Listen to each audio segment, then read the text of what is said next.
Hey there guys, I'm back to another video. Today I'm here doing my PlayStation 5 collection. The PS5 has been out for I believe 3 years at this point. It came out in 2020 during the sort of height of the pandemic, and now we are 3 years into the console and we have a pretty decent amount of good games on it, whether it's third party or even first party titles. It's pretty much everything that I own physically, and even some digital games also, just because of how some of them work. So yeah, first up I'm going to show you guys my big giant collector's edition. So obviously the first one I got here is Marvel's Spider-Man 2. I did a whole unboxing on this beast, so if you want to see what's in it, including the 19 inches of Venom statue, you can watch that video.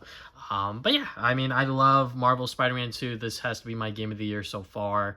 The game has really exceeded a lot of my expectations, especially with the gameplay. The gameplay is so much fun. I know they removed a lot of things and added some new things in, but I mean, the story is also pretty much everything I really could have wanted, and then some. There could have been certain things I think it could have fleshed out more and whatnot, you know, some certain story choices, but I think overall Marvel Spider-Man 2 really does deliver in everything I could have wanted within a sequel to the 2018 game that is now 5 years old. So yeah, you know, I'm really excited to see what the future of the Insomniac Spider-Man universe has, just because I think that they really know what they're doing with this character, and you know, there's a lot of exciting things in store. If you haven't played the game yet, I don't want to spoil it for you, but yeah. Got some other big collector's editions here that I want to showcase off. So first up, we got No More Heroes 3 Day 1 edition. This isn't really like a collector's edition, but it does come with some neat stuff, such as a art book, a CD, and a license plate. So yeah, obviously it's sealed, so I haven't played it yet. I got this on Amazon for like 20 bucks, and I have the other No More Heroes games. I don't have No More Heroes 3. I was going to buy it on the Switch when it came out, but because now it's on the other consoles, I'm like, well, this one's $20 and it's on next gen consoles, and it's probably going to run better than the Switch version, so I might as well get it on here. So yeah, one day I will play through the No More Heroes games, and I will hopefully talk about them and actually have a opinion on the series.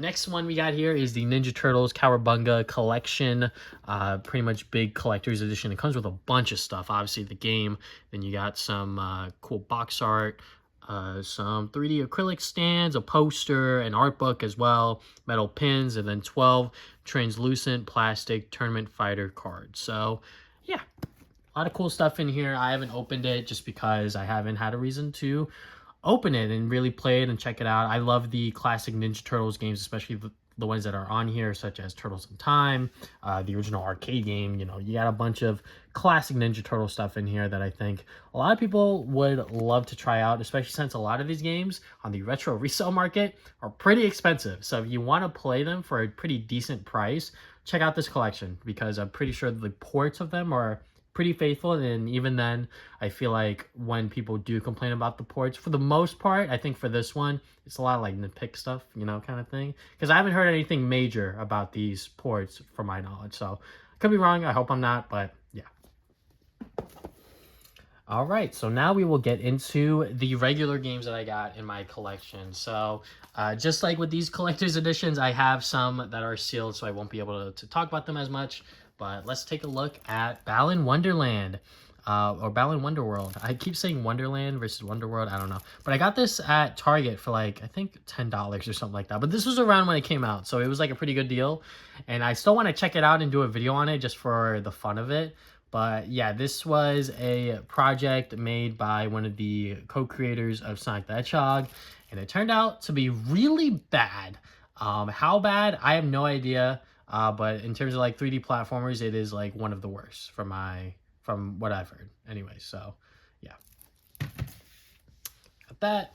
Next up we got here is Call of Duty Modern Warfare 2. I bought this when it came out because my girlfriend was like, let's play the new Call of Duty. And I was like, all right, fine, let's try it out. So I bought PlayStation Plus on top of this, and it was a very expensive purchase. And I honestly have not played it since it came out, and now we are in a new year and Call of Duty Modern Warfare 3 is out. So yeah, I mean, I don't really have much of a opinion on this game other than it was more Call of Duty. I mean, this was the first Call of Duty game that I really jumped back into. It's been years since I've been playing the Call of Duty series. Obviously, I was one of those kids that was on Xbox 360 that 100% was not old enough to be playing those games. But hey, you know what? Everyone was playing them. It was a fun series that I think, you know, that was prime Call of Duty, and Call of Duty every single year tries to recapture that with every single game. And you know what? It still makes millions every single year. So who am I to blame for them to, you know, keep trying to keep making these games? Oops, my apologies. Next game we got here is Dead Space. I actually just started this game. I'm not that far in it. I don't have gameplay footage of it either, but I mean, it's a remake of the original Dead Space game. I haven't gotten to any like super scary, spooky parts yet, so I don't really have a opinion on this game yet. But I mean, it looks good. It plays fine. You know, I had a good time controlling it. But yeah, I'm excited to actually like try this out because I've never played the original Dead Space, and I hear that this remake is like top tier stuff, if you will. So. Next game we got here is Demon Slayer, the Hinmokai Chronicles. Or no, my apologies. Hinokami Chronicles. I am so bad at pronouncing words. But yeah, this is pretty much a 3D anime arena fighter made by CyberConnect 2. And if you know them, you would probably know them for their work on Naruto Ultimate Ninja Storm and the Ultimate Ninja games and whatnot. So I was very excited to check this out because I love the Naruto Ultimate Ninja series. Like, that is how I got into Naruto. It is actually kind of crazy that I can say that. Every single time I talk about Naruto, I'm like, that's how I got into the Naruto series, was through the video games. And for this game, I haven't played a lot of it, but I can tell that they are very much trying their best to adapt what the anime and the manga was trying to tell and sort of have it within this game, but within an anime fighter. So I definitely want to play this more because, you know, it's just a fun little anime fighter that I could just play on my downtime and not really have to worry too much about, you know, playing it for a video or anything like that. Because at this point, I'm not interested in doing a Demon Slayer game review, if you will. Because I love Demon Slayer, but I don't see myself doing a review on that game in particular. Doki Doki Literature Club Plus. So this is a physical version of the free-to-play psychological horror kind of point-and-click visual novel game. It is very weird. If you know nothing about this other than what I just told you, stop what you're doing right now and go play it. It is honestly kind of crazy how this game goes. There's a lot of choices that you can make. Obviously, it's a visual novel, so there's not like a lot of gameplay aspects, but I remember playing this game on stream years and years ago. I had no idea what this was other than that it was a visual novel, and it looked like a cute little fun anime thing. You know, I was like, oh, okay, it's a visual novel. And then some really crazy stuff happens because of that psychological horror aspect. And I was like, okay, this is getting kind of weird. So, but that weirdness really does pay off. Like, it is so good. And that's why I have a physical copy of it, because, you know, I want to own this game just in case if I ever want to revisit it or play it for whatever reason. I have no internet or a PC to play it on. Now I can play it on my PS5. So there is that. Next up we got here is God of War Ragnarok. This is a game I still have to go back and play fully because, you know, I like the 2018 game. I don't love it. You know, it's not like my game of the year for that year in particular, but I recognize that a lot of people really did like that game. And this game, from my understanding, really does improve on everything. I did play like the first hour or so. So, you know, it immediately jumps you back into the world of God of War. And yeah, you're just thrust right back into it. And it is crazy. You know, that opening set piece is definitely a lot of fun. And it pretty much controls and moves in pretty much the exact same way that God of War 2018 did. And I'm sure that there's improvements that I haven't seen yet. And there's certain things within the story that I don't know yet. So I definitely want to play this game and actually, you know, finish it and go through it because, you know, this is people's, you know, game of the year for the year that it came out, which I believe it was 2022. Next game we got here is Horizon Forbidden West. This is still brand new sealed. My girlfriend got me this for my birthday, but yeah, I really like the first Horizon Zero Dawn. Like, that was like a lot of fun, just like playing it like gameplay wise. Like, I honestly had no idea what was going on within the story past like the opening stuff. Like, obviously, like I knew that stuff because like that was sort of like thrown into your face, but after that I was kind of like loosely paying attention to like story missions and whatnot. I was like, you know what, stuff's going on, but like the gameplay is just, it's so engaging and it's just so much fun, you know, just killing like these robot dogs or whatever and like these robot animals and like using like your bow and arrow and like your different abilities and dodging them. Like, it was just so much fun. So I don't know exactly what they improved for Forbidden West, obviously, because it is still brand new sealed, but I cannot wait to jump back into it. Next game we got here is Lego Star Wars The Skywalker Saga. This is pretty much the best Lego Star Wars game ever just because of its scope, the way that they do the gameplay, the way they tell these stories. You can have it so the Lego characters are sort of doing like the mumble thing, like they're just like mimicking what they're supposed to be saying instead of like the voice acting or whatever, which is cute and fine and all, but I feel like the way that they went about it wasn't exactly the best. I feel like just playing it with the voice acting is fine. But yeah, the gameplay is like insane. This is like pretty much a open world sandbox platformer where you're just going through every single Star Wars film from the prequels, the original trilogy to the new Disney trilogy. and it's a lot of fun. I really do like it. If you haven't played it yet and you want like a pretty big collectathon multiplayer platformer game, check this game out. It's a lot of fun. So even if you know nothing about Star Wars, you could jump into this and you will sort of know what's going on because of how they tell these stories. So next game we got here is Life is Strange True Colors. This is the grand return to the Life is Strange series after Life is Strange 2. And it was not made by Don't Nod. It was actually made by Deck 9. And Deck 9, if you guys don't know, they made Life is Strange before The Storm. And before that, this studio, they were not called Deck 9. They made the Ratchet and Clank PS3 collection or whatever. And that was kind of bad. So ever since then, they've kind of left a bad taste in my mouth. But I'll be honest, this game, kind of good. It really did bring Life is Strange back to its original roots and sort of told a very grounded story with Alex and her brother, and sort of like her visiting this hometown and her getting away from I guess her curse and like her psychic powers or whatever, and sort of learning who she is and sort of discovering the dark secrets of this town. It's very much akin to the first Life is Strange game, so you know they are retreading some waters there with these new characters, but you know what? It's good. Like, I really liked what they did here. I think that them playing it safe for this first return to the Life is Strange series is fine. But, you know, if they ever do more Life is Strange games, I'm eager to see what they can do for the story perspective. Whether they bring Alex back or even they bring Max and Chloe back. I think that would be pretty cool as well. But, yeah, I'm excited to see where the Life is Strange series goes. And I hope Deck 9 is a part of it. Next game we got here is Marvel's Guardians of the Galaxy. This was made by Square Enix. This is pretty much a very linear 3D, or not 3D, third-person, over-the-shoulder action-adventure game. Think of something like Uncharted or something like that, but with Guardians of the Galaxy characters. And the game came out, and it surprised literally everyone. No one expected this game to be good, not even me, and I bought it when it was on sale, and it is awesome. It is so much fun. I want to do a game review on it, but I feel like at this point it's kind of out of date. Maybe if I go back to it and I sort of replay some of it and sort of give my thoughts on it once again. But yeah, I mean, it's a lot of fun. You know, you got like the sort of team up attack where you guys just all get buffed up or whatever. You only play as Star-Lord, which is like the most disappointing aspect of this game for a lot of people. But I think the way they use it is fair, just because like Star-Lord is the leader and you do get to use the other characters as like assist moves and you get to upgrade them and all this other stuff. So there's still a lot of things that this game does right within its narrative, within its gameplay, and it all works seamlessly. Like it is honestly a lot of fun. I wish I did do a review on this game when I initially played it, because nowadays I don't remember much of it. You know, like it does obviously pull certain things from the movies,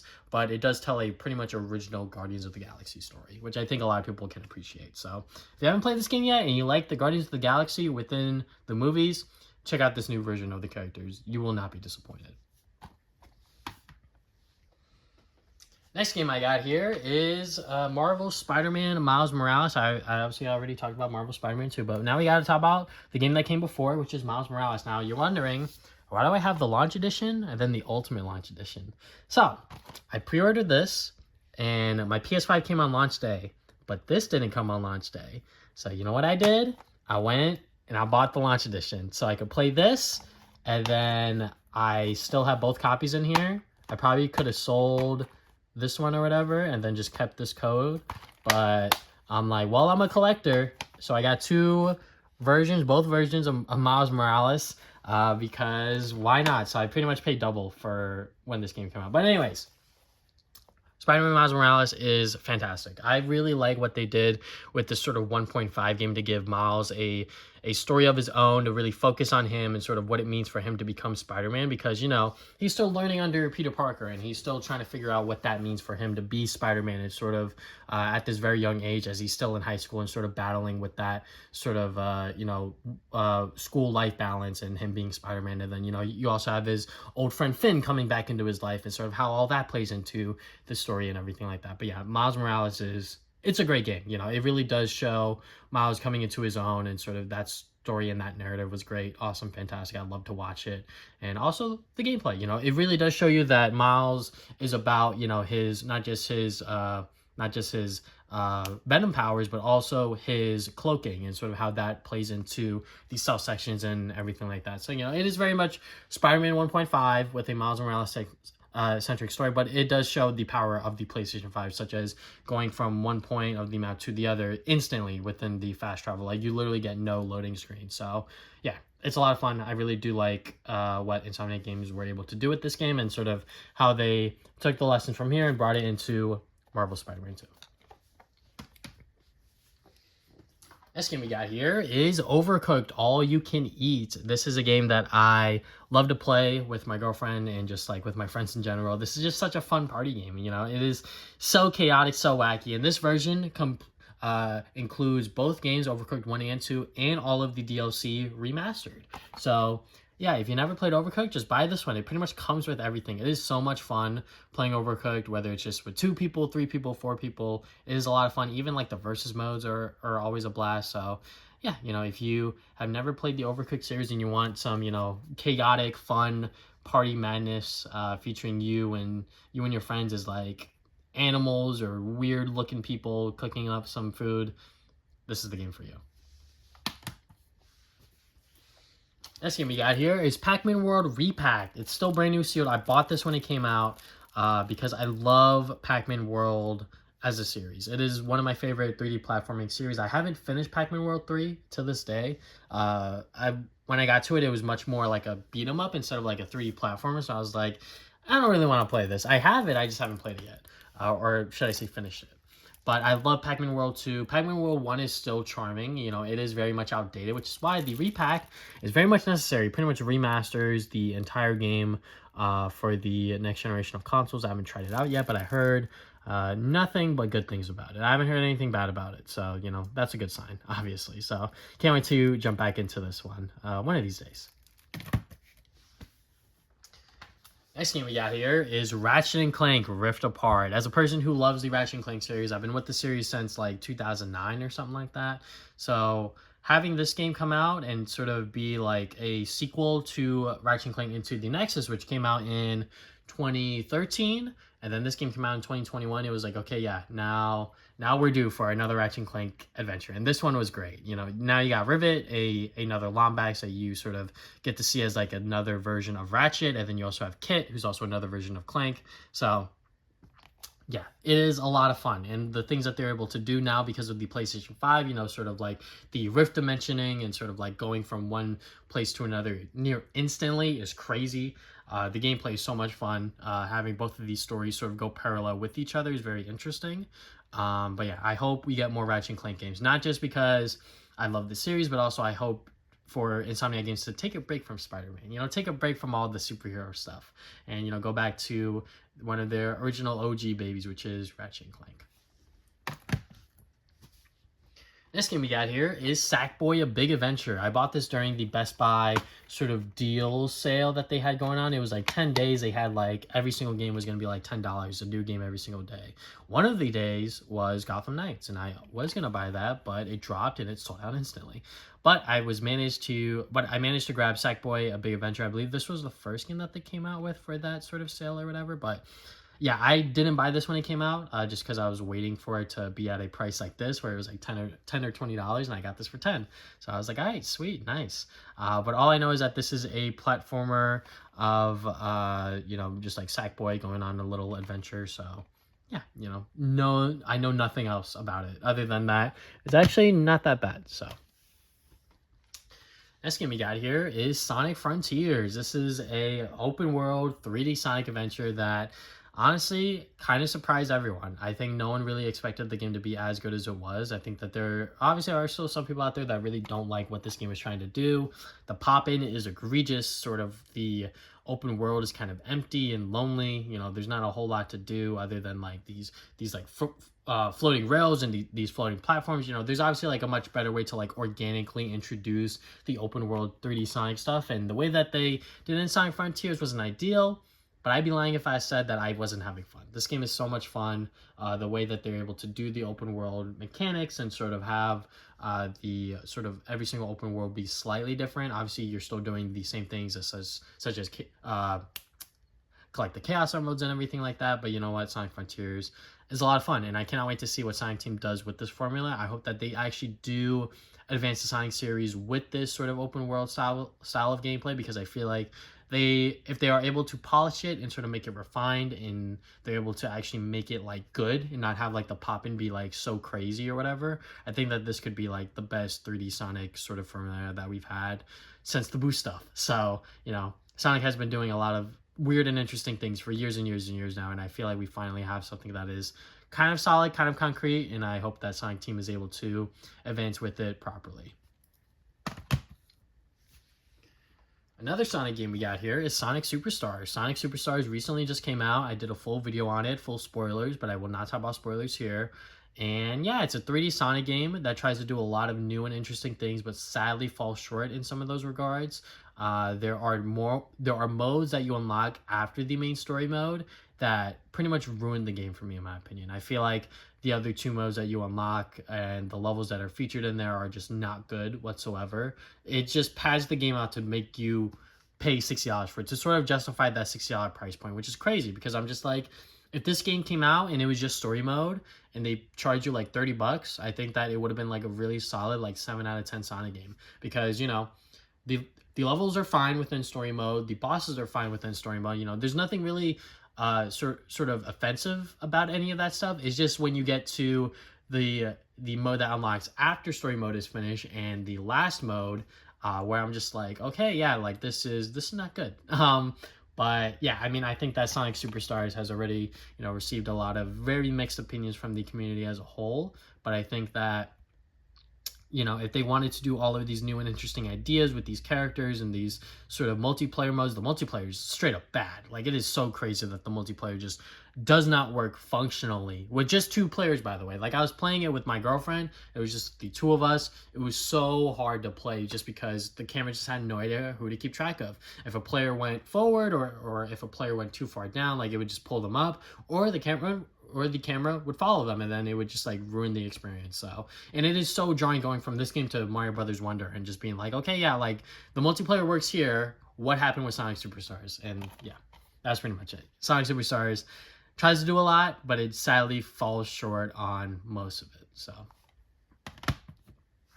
next game we got here is Star Wars Jedi Fallen Order. I actually just played it this year because this was a game that I tried out when it initially came out, because it was on sale and I bought it on the PS4 and I tried it and I was like, yeah, like this is like really, really good. But I think I was daunted by the fact that this is like a long game, so I just stopped playing it. But I jumped back into it this year and I did a full review on it. But yeah, this is a very, very good sort of Souls-like game that takes Star Wars elements and brings in a brand new Star Wars story as well. And if you never played a sort of Souls-like game like me and you want to play this game, you can. It honestly is like a pretty good introduction for it, because there's like difficulty levels. So like if the Souls-like stuff is too hard for you, you can lower the difficulty. And the story is actually kind of interesting. Cal Kestis is like one of the newest sort of characters within the Star Wars universe, and they take this story with him in a lot of different directions, and I really like what they did with him. You know, another sort of Jedi that survived Order 66, and they were able to adapt another great story out of it. So yeah, if you want more detailed, more cohesive thoughts on that, you can check out my review on this channel. And I recently just got Jedi Survivor. Jedi Survivor recently had like a 50% off sale at Target, so I just bought it for $35 instead of $70, which I think is around the price that I was looking for brand new. So I was like, okay, yeah, you know what, $40, I'll buy it. And obviously, I haven't played it yet, so I don't really have much to say other than that I hope that it is in a good standing, like, running condition, because when it came out, it was, like, apparently really, really bad. So I hope that nowadays the game can actually run stable and actually be fine, so I can, you know, actually enjoy it. So there is that. Next game we got going here, we actually have one more game after this. So we got The Quarry. This is a game that I bought when it came out because this was Supermassive Games' return to form from their sort of big game, which was Until Dawn. Then they did a bunch of other smaller games with the sort of Man of Medan and a bunch of other sort of dark picture anthology games. But this one was going to be like, you know, it was going to be like the classical, you know, like Until Dawn sort of thing with like a different premise, different characters, etc., etc. So yeah, and it is pretty good. I mean, like, I think nowadays the game is like pretty cheap, considering exactly, you know, this is like a AAA sort of experience that you're getting here. And yeah, it is it is pretty good. I really do like what they did with this game. You know, it really does make you feel like you are playing a horror movie once again. So yeah, you know, I did not play Until Dawn. I watched other people play Until Dawn because I was too scared of horror at the time. But ever since then, I've sort of grown accustomed to it, and I've been a lot more, I guess, like numb to the horror stuff. You know, stuff doesn't scare me as much, if I could say that. But you know, this game is still a lot of fun. You know, it obviously has those horror elements that, you know, you will be scared, jump scare, whatever, you know, and people will die if you do the wrong thing. So try to not do that. But yeah, the Quarry is a blast. Last game I got here, I can't really talk about because it's still brand new sealed, but I have played both of these games. It's just I haven't played the remasters of them. Uncharted Legacy of Thieves Collection, you got Uncharted 4 at Thieves End and Uncharted The Lost Legacy, which was the spin-off game that came out after Uncharted 4. But yeah, two great games. One I would say is amazing, which is Uncharted Thieves End, and then you got one okay game, which is The Lost Legacy. But yeah, I mean, you got a pretty good collection here if you decide to buy it. I bought this because it was like 20 bucks during, I believe, one of like the PlayStation deals week that they had going on at retailer. So I bought it. It was like the last copy within my area. So I was like, oh yeah, you know what? I'll buy it just in case if I want to replay these games again on the PlayStation 5 with the 4K visuals and everything like that. So yeah, you know, Uncharted Legacy of Thieves. You really can't go wrong with just playing Uncharted 4 because it is so good as like a standalone title, but I definitely recommend you play through the other games first so you could see where we ended up here with this conclusion. But yeah. And that is it. That is my entire PlayStation 5 collection. I hope you guys enjoyed the video. Thank you guys for watching. If you guys want more videos like this, you can hit the like button and subscribe. I upload new videos on Saturdays. You can follow me on social media at TV Sonic Gaming. I'm on Twitter, Facebook, Instagram, TikTok, pretty much everything. And you can check out my podcast called The Travis and Dane Podcast. We talk about games, movies, and anime every other week. And yeah, that's all I have for today. Thank you guys for watching this video once again. And I'll see you guys next time with more videos.